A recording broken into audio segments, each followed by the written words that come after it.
Hello, we're back at the MB Art Studio. So I wanted to come on quickly and just share this new teeny tiny journal that I made recently.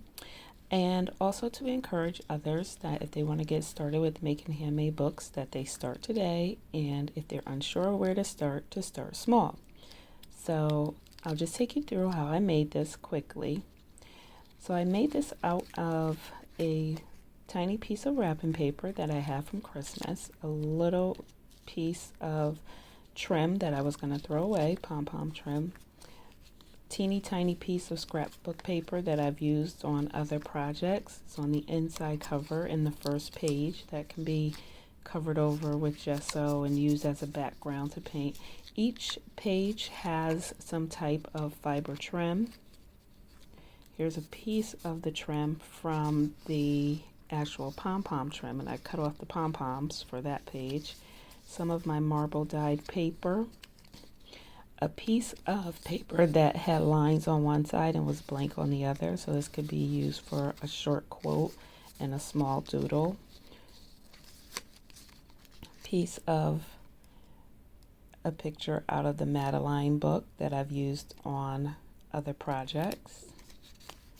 Piece of book paper. I like this one because at the top where it says it's beautiful, and also it has a number at the bottom. This is a piece of my painty paper, which was actually dyed first, and then I used a bubble wrap to just make the marks.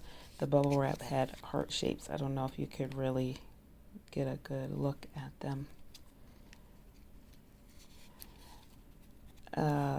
Band off of money, and there's space here for journaling, just a short quote or a small doodle.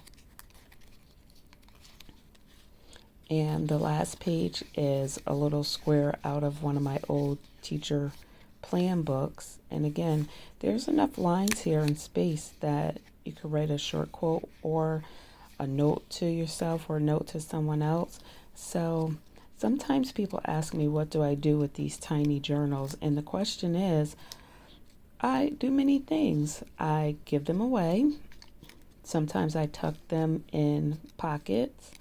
I teach elementary school students, so a lot of times I will give them to my students to use. They love these. I put them inside other journals.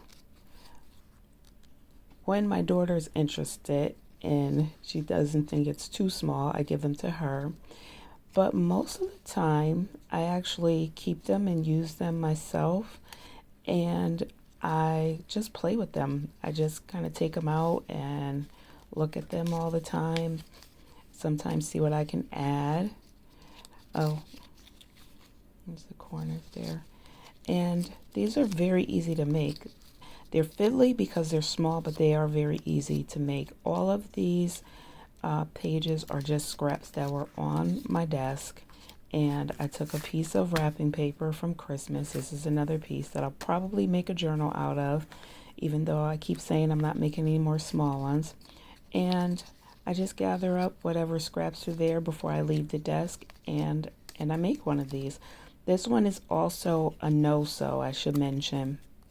So all of the pages are glued together on one side and then glued into the cover on either side. So it's a no-sew, and it's all scraps. So if you are wanting to start making books, start small and start today. Thank you.